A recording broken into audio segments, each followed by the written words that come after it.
So friends, as you know that we have already talked about many topics of literary theory like liberal humanism, structuralism, post-structuralism, deconstruction, culture study, modernism and postmodernism. All the videos on these topics are available in this channel. You can check them in description. And in this video we are going to talk about psychoanalytic criticism. So my name is Afsar Khan and you are watching Scholar 360. Let's start the video. Video को शुरू करने से पहले देखते हैं कि इसमें क्या क्या टॉपिक्स आते हैं जिन पर हम बात करेंगे।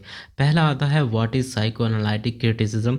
दूसरे में हम बात करेंगे सिगमंड फ्रॉइड और उसके मेजर कॉन्सेप्ट्स के बारे में, जैसे ईड, ईगो और सुपर ईगो। इनको हम डिटेल में एक एक करके एक्सप्लेन करने वाले हैं। उसके बाद में 5 स्टेजेस ऑफ ह्यूमन पर्सनैलिटी। इसमें 5 स्टेजेस आती हैं ह्यूमन पर्सनैलिटी की। First oral stage, second anal stage, third phallic stage, fourth latent stage और फिफ्थ जेनेटल स्टेज। इसके बाद में बात करेंगे व्हाट इज़ ड्रीम, कि सिगमंड फ्रॉइड ने ड्रीम के बारे में क्या कहा है। और इन सब के साथ साथ में जानेंगे कि अनकॉन्शियस, सबकॉन्शियस और कॉन्शियस माइंड क्या होता है। और लास्ट में बात करेंगे मेजर राइटर्स की, उनके कॉन्सेप्ट्स की और उनके वर्क्स की। ये वीडियो थोड़ी सी लंबी होने वाली है, लेकिन इसमें हम मोस्टली सब कुछ कवर कर लेंगे इस टॉपिक का, स्पेशली सिगमंड फ्रॉइड को।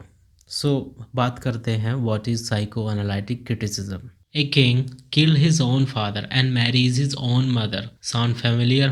Yes, you are right. We are talking about Oedipus Rex.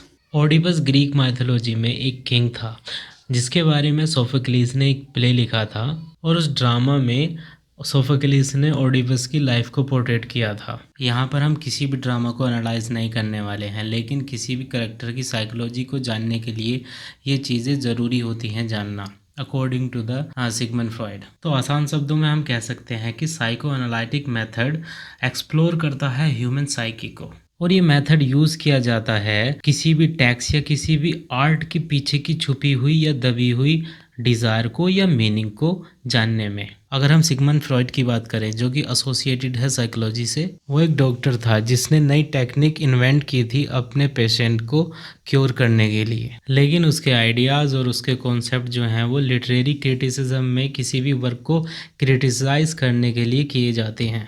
उसने कहा कि ह्यूमन के जो हिडन डिज़ायर्स होती हैं या इमोशंस होते हैं वो हमारी लैंग्वेज के थ्रू रिवील किए जाते हैं, और इन फीलिंग्स में दूसरी फीलिंग्स भी इंक्लूड हो सकती हैं, जैसे एंजाइटीज़ या फिर फियर। लेकिन कभी कभी क्या होता है, इंसान इतनी अच्छी तरीके से अपनी डिज़ायर्स को एक्सप्रेस नहीं कर पाता, समाज के बीच में नहीं रख पाता, क्योंकि हो सकता है कि कम्युनिकेशन बैरियर की वजह से या फिर सोशल स्ट्रक्चर की वजह से।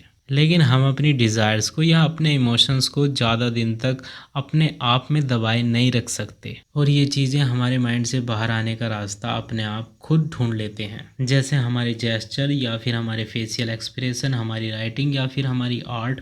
ये सारे यही वेज हैं जिनके थ्रू हम अपनी इंटरनल इमोशंस या अपनी इंटरनल डिज़ायर को एक्सप्रेस करते हैं। इसका मतलब है कि एक राइटिंग एक्सप्रेस करती है एक राइटर की डिज़ायर्स को, उसके इमोशंस को, जिन इमोशंस को या जिन डिज़ायर्स को वो समाज में खुले रूप से, डायरेक्ट रूप से नहीं बोल सकता, नहीं रख सकता। और इसके पीछे बहुत सारे रीजंस होते हैं, जिनमें से सबसे बड़ा रीज़न है सोशल स्ट्रक्चर। जैसे कि हमारा समाज या हमारी सोसाइटी या फिर हमारी मोरालिटी बहुत सारी चीज़ों को हमारे अंदर ही रोक लेती है बाहर आने से। जो हमारी कॉन्शियस डिज़ायर्स होती हैं वो हम इजीली एक्सप्रेस कर सकते हैं समाज में लैंग्वेज के थ्रू, और इन डिज़ायर्स को सोसाइटी एक्सेप्ट करती है। और बहुत सारी हमारी ऐसी डिज़ायर्स होती हैं जो अनकॉन्शियस होती हैं, उन्हें भी बाहर आने के लिए एक लैंग्वेज चाहिए होती है, और वो लैंग्वेज होती है आर्ट, राइटिंग या कोई भी दूसरा तरीका। और ये डिज़ायर्स अपनी लैंग्वेज खुद ही इन्वेंट कर लेती हैं। In simple words, psychoanalytic criticism explore or explain the language of unconscious or finds out the hidden or suppressed desire in literary cultural text such as art, painting or fiction। मतलब psycho analytic criticism unconscious mind की एक study होती है, और art और literature में जो कुछ डिज़ायर किसी आर्टिस्ट की छुपी हुई होती हैं या कोई इंसान अपनी डिज़ायर्स को समाज में खुले रूप से नहीं रख सकता, वो आर्ट के थ्रू उन सप्रेस्ड डिज़ायर को या हिडन डिज़ायर को बाहर निकालने की कोशिश करता है या बाहर निकालता है। और साइको एनालिटिक क्रिटिसिज्म इन्हीं को तलाशने का काम करती है, यानी कि इन्हीं सप्रेस्ड और हिडन डिज़ायर्स को फाइंड आउट करने का काम करती है, आसान शब्दों में। Now let's talk about the structure of human psyche according to Sigmund Freud. Human psyche को सिगमंड फ्रॉइड ने 3 पार्ट में डिवाइड किया है, first id, second ego and third super ego. First बात करते हैं ईड की, कि ईड क्या होता है।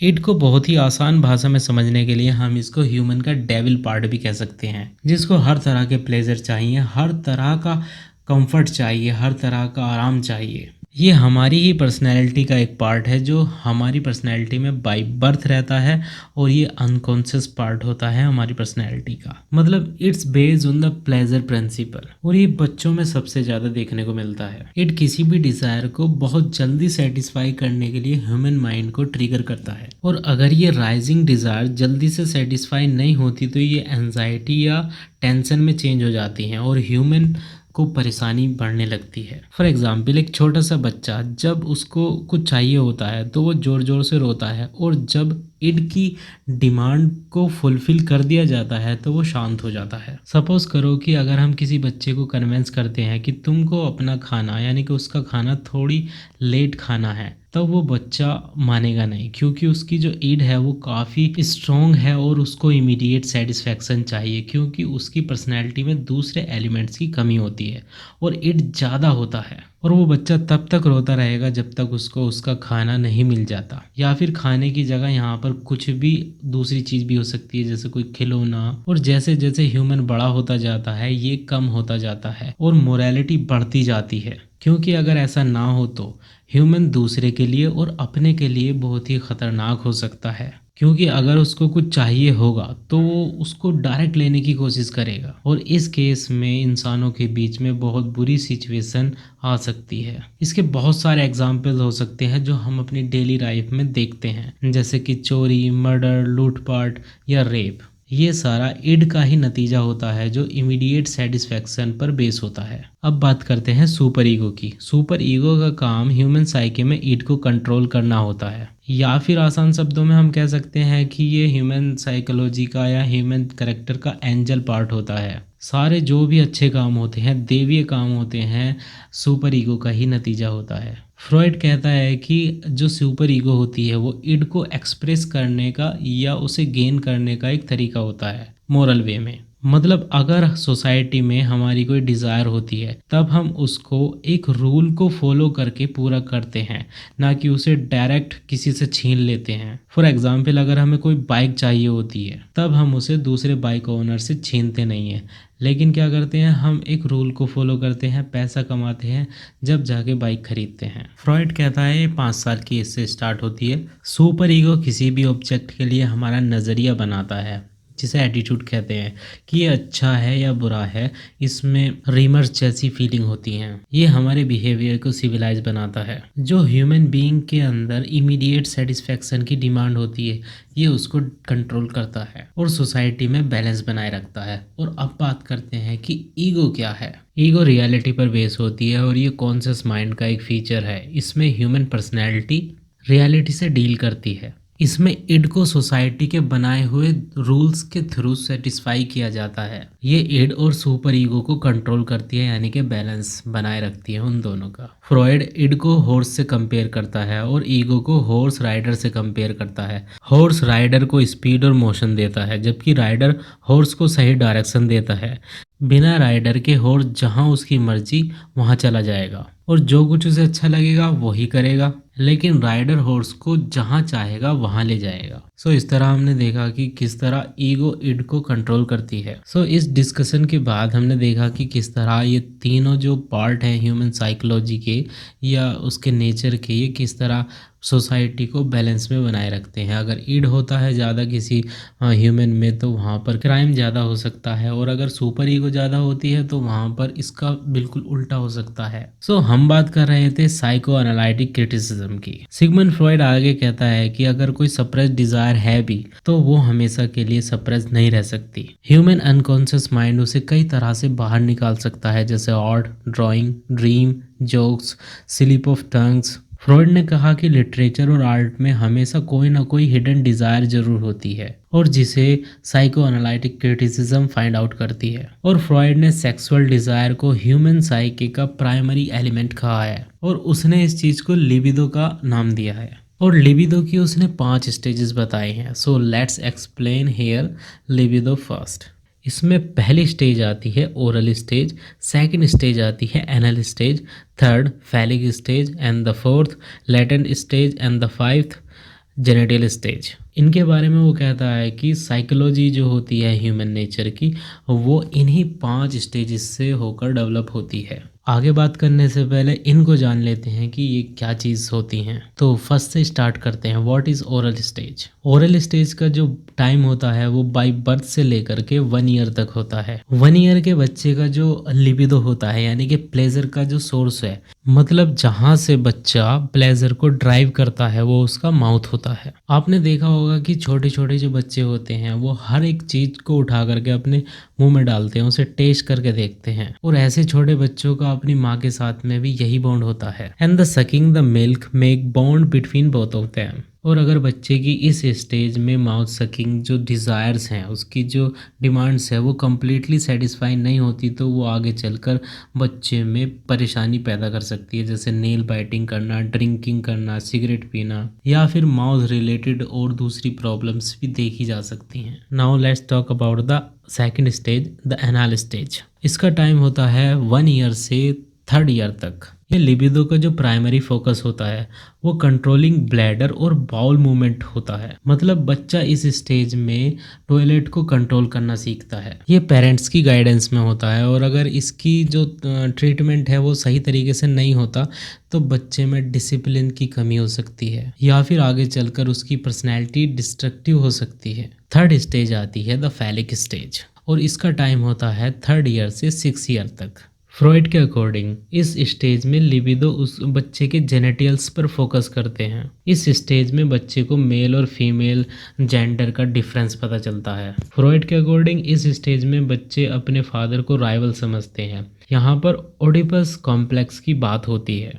जिस टॉपिक की बात हमने स्टार्टिंग में की थी, जहाँ पर बच्चा अपनी मदर को पॉसिव करना चाहता है और फादर को अपना दुश्मन समझता है। लेकिन इस फीलिंग के साथ साथ बच्चे में पनिशमेंट का डर भी होता है और इस फियर को फ्रॉइड ने कास्ट्रेशन एंजाइटी का टर्म दिया है। ये थ्योरी मेल चाइल्ड के लिए थी, यानी कि ओडिपस कॉम्प्लेक्स की जो थ्योरी है वो मेल चाइल्ड के लिए है और गर्ल्स के लिए ये इस थ्योरी को इलेक्ट्रा कॉम्प्लेक्स कहा गया है। यहाँ पर सिचुएशन रिवर्स होती है। इसमें जो गर्ल्स होती हैं वो अपनी मदर को राइवल समझती हैं और अपने फादर को ज़्यादा लव करती हैं। मतलब बच्चा अपने अपोजिट सेक्स से अट्रैक्ट होता है। 4th आता है द लेटेंट पीरियड और इसका टाइम होता है 6 ईयर टू प्यूबर्टी। इस स्टेज में बच्चे में सुपर ईगो डेवलप होती है। इट जो होता है वो सप्रेस होता जाता है और जो सुपर ईगो होती है वो बढ़ती जाती है और बच्चा सोशल स्किल्स को सीखता है और सोशल होता है। यहाँ पर ईगो और सुपर ईगो डेवलप होती हैं। ये टाइम बच्चे का स्कूल का टाइम होता है। इस टाइम वो अपना इंटरेस्ट प्लेइंग और दूसरी चीज़ों में लगाता है। इसकी जो 5th स्टेज आती है वो है जेनेटल स्टेज और इसका जो टाइम होता है वो प्यूबर्टी से लेकर के डेथ तक का होता है। ये टाइम सेक्सुअल डेवलपमेंट का टाइम होता है। इसमें बच्चा अपने अपोजिट सेक्स के लिए स्ट्रॉन्ग इंटरेस्ट क्रिएट करता है। यहाँ पर उसे ह्यूमन सेक्सुअल रिलेशनशिप के साथ साथ सोसाइटी में अपनी एक पहचान बनानी होती है और अपनी लाइफ के लिए पिछली स्टेजेस के डेवलपमेंट के बेस पर वो डिसीजन लेता है कि उसे क्या करना है और उसे क्या नहीं करना है। और ये थी फ्रॉइड की 5 स्टेजेस ऑफ लिबिडो, जिन स्टेजेस के through psychology, human psychology develop होती है। After that he talks about our dreams और इस टॉपिक के लिए उसकी एक अलग से एक बुक है जिसका नाम है इंटरप्रिटेशन ऑफ ड्रीम। वो कहता है कि अनकॉन्शियस माइंड का ड्रीम में डायरेक्ट एक्सेस होता है। हमारा जो माइंड है वो सोने के टाइम में शट डाउन हो जाता है, यानी कि जब हम सोते हैं कॉन्शियस माइंड काम करना बंद कर देता है और अनकॉन्शियस माइंड जो होता है वो एक्टिव हो जाता है।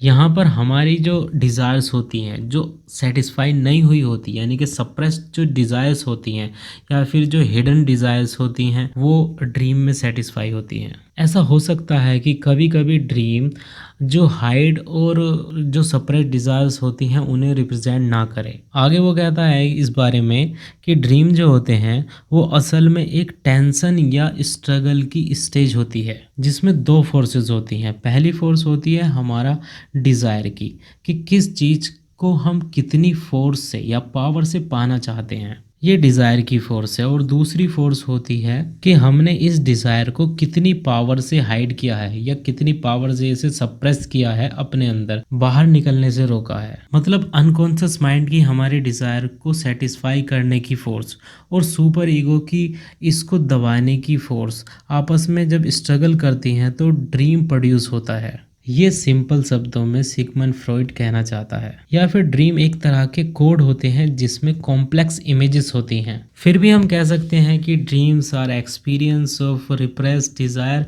दे show us the unconscious mind. So dreams are language of unconscious and suppressed desires. वैसे ये अपने आप में काफी बड़ा टॉपिक है, लेकिन आई होप ये काफी होगा कि ये समझने के लिए कि फ्रॉइड ने जनरली ड्रीम के बारे में क्या कहा है। फ्रॉइड की साइकोएनालिसिस बिलीव करती है कि एक पर्सनैलिटी जो होती है वो सेक्सुअलिटी की कई स्टेजेस के थ्रू डेवलप होती है, और अनकॉन्शियस माइंड जो है वो full of unfulfilled sexual desire से भरा हुआ है, यानी कि सप्रेस्ड डिजायर से भरा हुआ है। जो suppressed desires only sexual suppressed desires होती हैं, जो हमारी पर्सनैलिटी को डेवलप करने में मेजर रोल प्ले करती हैं। सो फाइनली हम कह सकते हैं कि ये सारी की सारी फ्रॉइड की ही थ्योरी हैं, जिन्हें यूज़ किया जाता है एक टेक्स्ट को या किसी लिटरेरी वर्क को या किसी आर्ट वर्क को डिटेल में समझने में इसका यूज़ किया जाता है। और टेक्स्ट के ऑथर के साइकी के थ्रू या फिर करेक्टर्स की पर्सनैलिटी या उसके साइकोलॉजी के थ्रू